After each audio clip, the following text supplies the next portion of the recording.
வணக்கம். யாழ் மறையொலி தொலைக்காட்சியின் கத்தோலிக்க செய்திகள். செய்தி ஆசிரியர் அருட்தந்தை ஆண்டன் ஸ்டீபன். செய்திகளுடன் இணைந்திருப்பவர்கள் புவேந்தினி அல்போன்ஸ், அபிசா கணேசலிங்கம். விரிவான செய்திகளுக்கு செல்லும் முன் தலைப்பு செய்திகள். மீட்பு அதிகாரத்தில் அல்ல, பணிவில் வெளிப்படுகிறது. திருத்தந்தை 14ஆம் லியோ. பேரிடரில் உதயமான மனிதநேயம் நம் நாட்டில் நிரந்தரமாக, அனைவரும் ஒன்றிணைவோம். கிறிஸ்துமஸ் செய்தியில் யாழ் மறைமாவட்ட ஆயர். சுனாமி ஆழிப்பேரலை அனர்த்தத்தில் உயிரிழந்தவர்கள் 21ஆம் ஆண்டு நினைவு நாள். கிளிநொச்சி மறைக்கோட்ட மக்கள் கண்டி, பதுளை மற்றும் மன்னார் மாவட்டங்களில் டிட்வா புயலால் பாதிக்கப்பட்ட மக்களுக்கு உதவி. மறைமாவட்ட கரோல் பாடல் போட்டியில் புலோப்பளை பங்கு முதலாம் இடம். விரிவான செய்திகள். கடவுள் கன்னியிடமிருந்து பிறந்து மனிதனானதால் கிறிஸ்து பிறப்பு விசுவாசத்தின் விழா எனவு. கடவுள் தம்முடைய ஒரே மகனை நமக்கு கொடுத்ததால் இது ஓர் அன்பின் விழா எனவு. குழந்தை இயேசு நம்மை நம்பிக்கையால் நிரப்பி நம்மை அமைதியின் தூதர்களாக மாற்றுவதால் இது நம்பிக்கையின் விழா எனவு திருத்தந்தை 14ஆம் லியோ அவர்கள் தெரிவித்துள்ளார். வத்திக்கான் புனித பேதுரு பெருங்கோவிலில் இடம்பெற்ற கிறிஸ்து பிறப்பு பெருவிழா இரவு திருப்பலி மறையுரையிலேயே மேற்கண்டவாறு எடுத்துரைத்த திருத்தந்தை அவர்கள், கிறிஸ்து பிறப்பின் மூலம் வெளிப்படும் இந்நற்பண்புகளை இதயங்களில் கொண்டு இருளை குறித்து அச்சம் கொள்ளாமல் ஒரு புதிய நாளின் விடியலை சந்திக்க நாம் புறப்படுவோம் எனவும், மனித குலத்தின் நீண்டகால தேடல் ஒரு குழந்தையாக வரலாற்றில் நுழையும் உண்மை ஒளியான இயேசுவின் பிறப்பில் நிறைவேறுகிறதெனவும் குறிப்பிட்டார். அத்துடன் மீட்பு அதிகாரத்திலோ புகழிலோ அல்ல, பணிவில் வெளிப்படுகிறதென சுட்டிக்காட்டிய திருத்தந்தை அவர்கள், இயேசுவின் வழியாக கடவுள் நமது பிரச்சனைகளை தீர்ப்பது மட்டுமல்லாமல் ஒவ்வொரு நபரையும் குணப்படுத்தும், மீட்டெடுக்கும் மற்றும் மதிக்கும் ஓர் அன்பில் தம்மையே நமக்கு தருகிறார் எனவும், மனிதராக மாறுவதன் வழியாக கடவுள் ஒவ்வொரு நபரின், குறிப்பாக ஏழைகள், வலு குறைந்தவர்கள் மற்றும் ஒதுக்கப்பட்டவர்களின் அளவற்ற மதிப்பை வெளிப்படுத்துகிறார் என்றும் தெரிவித்துள்ளார். மேலும் மனிதருக்கு மதிப்பில்லாத இடத்தில் கடவுளுக்கு இடமில்லை என வலியுறுத்திய திருத்தந்தை அவர்கள், கடவுள் மனித குலத்தின் மீது கொண்ட அன்பின் காரணமாக தன்னை தாழ்த்தி மனிதர்களுக்கு பணியாற்றும் வழியை தேர்ந்தெடுத்தார் எனவும், உண்மையான அமைதி வலிமையினால் அல்ல, மாறாக கிறிஸ்துவில் விண்ணகத்தையும் மண்ணகத்தையும் இணைக்கும் அன்பின் வழியாக வருகிறதெனவும் சுட்டிக்காட்டினார். கிறிஸ்து பிறப்பு விழாவை கொண்டாடும் எமக்கு இலங்கையில் அண்மையில் நடைபெற்ற இயற்கை அனர்த்தம் பெரும் துன்பியல் அனுபவத்தை தந்தாலும் மனுவுருவேற்பின் மறைபொருளையும் பகிர்தலினால் பிறக்கும் பெரும் மகிழ்வையும் அதிகமாக உணர்ந்து கொள்ளும் வாய்ப்பினையும் ஏற்படுத்தி தந்துள்ளதென யாழ் மறைமாவட்ட ஆயர் பேரருட்தந்தை யஸ்டின் ஞானப்பிரகாசம் அவர்கள் வழங்கிய கிறிஸ்துமஸ் செய்தியில் தெரிவித்துள்ளார். இயற்கை பேரிடரில் கொல்லப்பட்டவர்கள், காணாமல் போனவர்கள், அங்கவீனமானவர்கள், வீடிழந்தோர், சொத்துழந்தோர் என துன்ப பட்டியல் நீண்டு செல்லும் இந்நாட்களில் கிறிஸ்து பிறப்பு கடவுள் நம்முடன் இருக்கின்றார் என்ற உண்மையை வலியுறுத்தி இறைபலத்தோடு துன்பங்களை தாண்டி செல்ல நம்பிக்கை தருகின்றதெனவும் ஆயர் அவர்கள் எடுத்துரைத்துள்ளார்.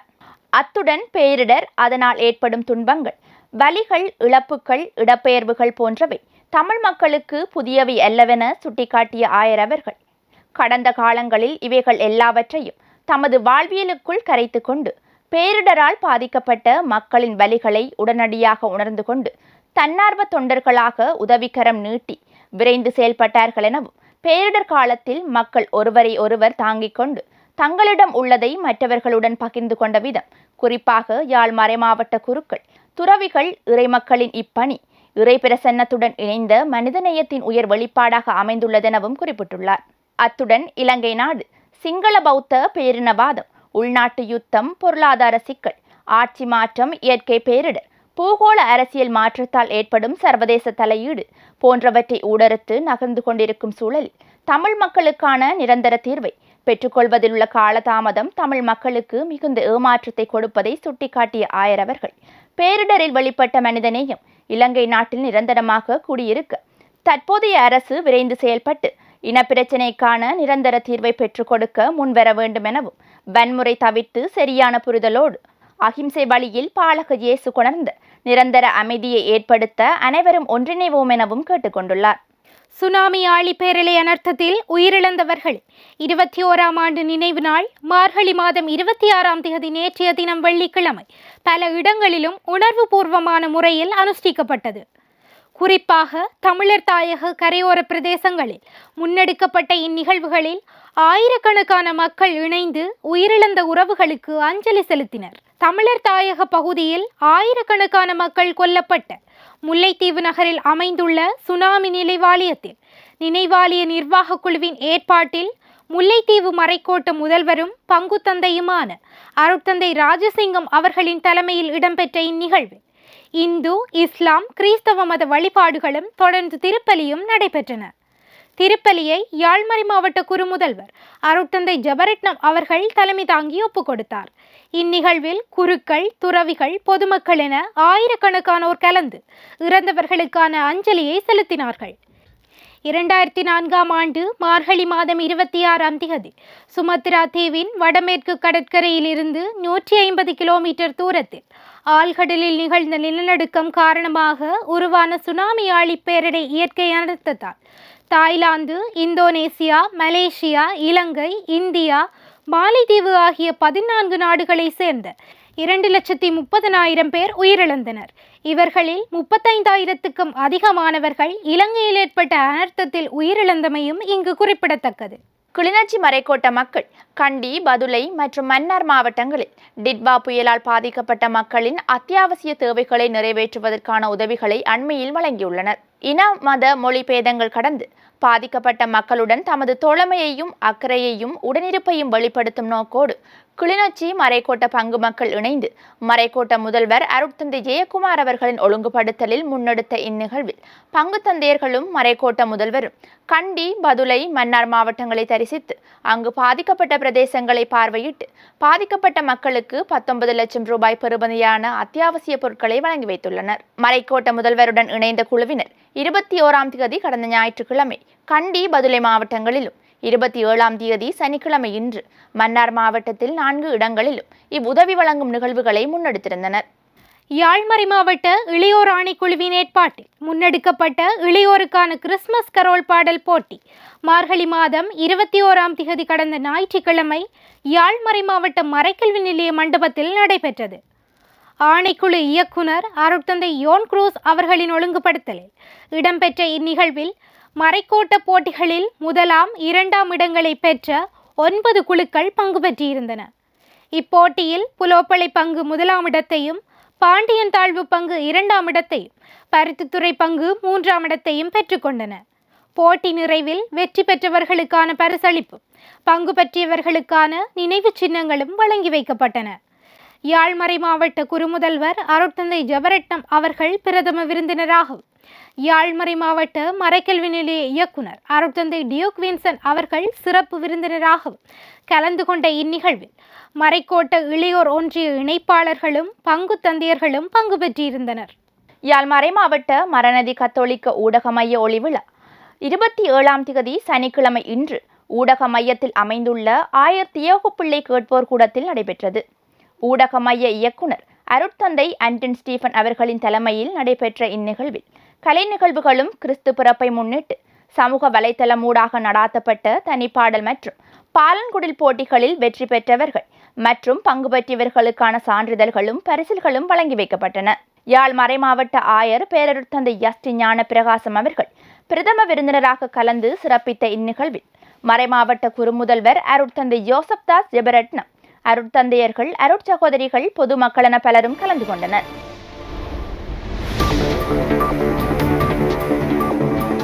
இவ்வாரத்தில் கொண்டாடப்படும் விழாக்களும் நினைவு கூறப்படும் புனிதர்களும். டிசம்பர் மாதம் 28ஆம் தேதி ஞாயிற்றுக்கிழமை திருக்குடும்ப விழா. அன்றைய நாளிலே திருக்குடும்ப கன்னியர்கள் தங்களுடைய விழாவை கொண்டாடுகிறார்கள். அவர்களுக்காக மன்றாடுவோம். டிசம்பர் மாதம் 29ஆம் தேதி திங்கட்கிழமை ஆயரும் மறை சாட்சியுமான புனித தாமஸ் பெக்கெட் நினைவு நாள். டிசம்பர் மாதம் 31ஆம் தேதி புதன்கிழமை திருத்தந்தை புனித 1ஆம் சில்வெஸ்டர் நினைவு நாள். ஜனவரி மாதம் 1ஆம் தேதி வியாழக்கிழமை இறைவன் அன்னையாகிய புனித கன்னிமரியாள் பெருவிழா, புது வருட தினம். ஜனவரி மாதம் 2ஆம் தேதி வெள்ளிக்கிழமை ஆயர்களும் மறைவல்லுநர்களுமான புனிதர்கள் பெரிய பெசிலியார், நசியான்சன் கிரகோரியார் நினைவு நாள். ஜனவரி மாதம் 3ஆம் தேதி சனிக்கிழமை மறைபணியாளர் புனித குரியாக்கோஸ் எலியாஸ் செவரா நினைவு நாள். இவ்வாரத்தில் இப்புனிதர்களை நினைவு கூர்ந்து இவர்கள் எமக்கு விட்டுச் சென்ற வாழ்வின் படிப்பினைகளை பின்பற்றி எமது நம்பிக்கை வாழ்வில் உறுதி கொள்வோம். செய்திகள் தொடர்கின்றன. ஆசிய ஆயர் பேரவைகள் கூட்டமைப்பின் ஏற்பாட்டில் முன்னெடுக்கப்பட்ட மாபெரும் நம்பிக்கையின் திருப்பயணிகள் மாநாடு கார்த்திகை மாதம் 27ஆம் திகதி முதல் 30ஆம் திகதி வரை மலேசியா நாட்டின் பெனாங் நகரில் நடைபெற்றது. கர்தினால் லூயிஸ் அன்டோனியோ தாக்லே அவர்களின் தலைமையில் நடைபெற்ற இம்மாநாட்டில் செபங்கள், உரைகள், கலந்துரையாடல்கள், பண்பாட்டு நிகழ்வுகள் என்பன இடம்பெற்றன. 32 நாடுகளைச் சேர்ந்த கர்தினால்கள், ஆயர்கள், குருக்கள், துறவிகள், பொதுநிலையினரென 900க்கும் அதிகமானவர்கள் பங்கு பற்றிய இம்மாநாட்டில் யாழ் மறைமாவட்டத்திலிருந்து திருத்தந்தையின் மறைபரப்பு சபைகளின் மறைமாவட்ட இயக்குனர் அருட்தந்தை எயின்சிலி ரொசான் அவர்களும் கலந்து கொண்டார். அன்பியங்களை இணைத்து சாட்சி பங்கில் முன்னெடுக்கப்பட்ட கரோல் வழிபாடுகள் அண்மையில் அங்கு நடைபெற்றன. பங்குத்தந்தை அருட்தந்தை பாஸ்கரன் அவர்களின் ஒழுங்குபடுத்தலில் மார்கழி மாதம் 20ஆம் திகதி கடந்த சனிக்கிழமை வெண்புறவி நகர் புனித அந்தோனியார் ஆலயத்திலும் 21ஆம் திகதி ஞாயிற்றுக்கிழமை சாட்டி புனித சிந்தாத்திரை அன்னை திருத்தலத்திலும் இடம்பெற்ற இந்நிகழ்வில் அன்பிய குழுக்கள் இணைந்து கரோல் கீதங்களை வழங்கியிருந்தனர். இந்நிகழ்வில் அருட்தந்தையர்கள், அருட்சகோதரிகள், பங்கு மக்கள் என பலரும் கலந்து சபித்தனர். தீவகம் எழுவைத்தீவு புனித தோமையார் ஆலய வருடாந்த திருவிழா பங்குத்தந்தை அருட்தந்தை யூட் கமில்டன் அவர்களின் ஒழுங்குபடுத்தலில் மார்கழி மாதம் 20ஆம் திகதி கடந்த சனிக்கிழமை நடைபெற்றது. 11ஆம் திகதி வியாழக்கிழமை கொடியேற்றத்துடன் ஆயத்த நாள் வழிபாடுகள் ஆரம்பமாகி 19ஆம் திகதி வெள்ளிக்கிழமை நற்கருணை விழா இடம்பெற்றது. திருவிழா திருப்பலியை யாழ் மறைமாவட்ட அகவொளி குடும்ப நல நிலைய இயக்குனர் அருட்தந்தை டேவிட் அவர்களும், நற்கருணை விழா திருப்பலியை புங்குடிதீவு பங்குத்தந்தை அருட்தந்தை லியான்ஸ் அவர்களும் தலைமை தாங்கி ஒப்புக் கொடுத்தனர். திருவிழா அன்று மாலை புதிதாக அமைக்கப்பட்ட புனிதரின் திருச்சொருப தேர்ப்பவனியும் ஆசிர்வாதமும் இடம்பெற்றன. இளவாலை பெரிய விழான் கிட்ஸ் வேர்ல்ட் மொண்டசரியின் ஆண்டு விழா, பரிசளிப்பு மற்றும் ஒளி விழா நிகழ்வுகள் மார்கழி மாதம் 22ஆம் திகதி கடந்த திங்கட்கிழமை இடம்பெற்றன. பாடசாலை இயக்குனர் திருமதி கபாடியா லிசா மேப்பிள் அவர்களின் தலைமையில் நடைபெற்ற இந்நிகழ்வில் கலை நிகழ்வுகளும் ஒளிவிழா போட்டிகளில் வெற்றி பெற்ற மாணவர்கள் மற்றும் கடந்த கல்வியாண்டில் கல்வி மற்றும் இணைப்பாட விதான செயல்பாடுகளில் சிறப்பு சித்தி பெற்ற மாணவர்களுக்கான பரிசளிப்பும் இடம்பெற்றன. இந்நிகழ்வில் மானிப்பாய் ஆசிரியர் வளநிலை முகாமையாளர் திருமதி விஜயகுமாரி முருகேச பிள்ளை அவர்கள் பிரதம விருந்தினராக கலந்து சிறப்பித்தார்.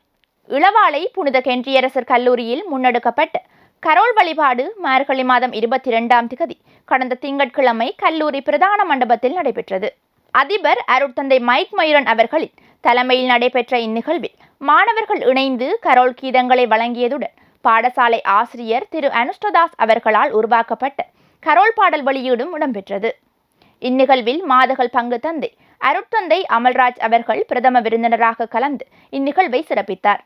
பதுளை மறை மாவட்டம் வெளிமட பங்கில் புதிதாக அமைக்கப்பட்ட சதாசகாய அன்னை சிற்றாலய கட்டுமான பணிகள் நிறைவடைந்த நிலையில் ஆலய திறப்பு விழா மார்கழி மாதம் 20ஆம் திகதி கடந்த சனிக்கிழமை நடைபெற்றது.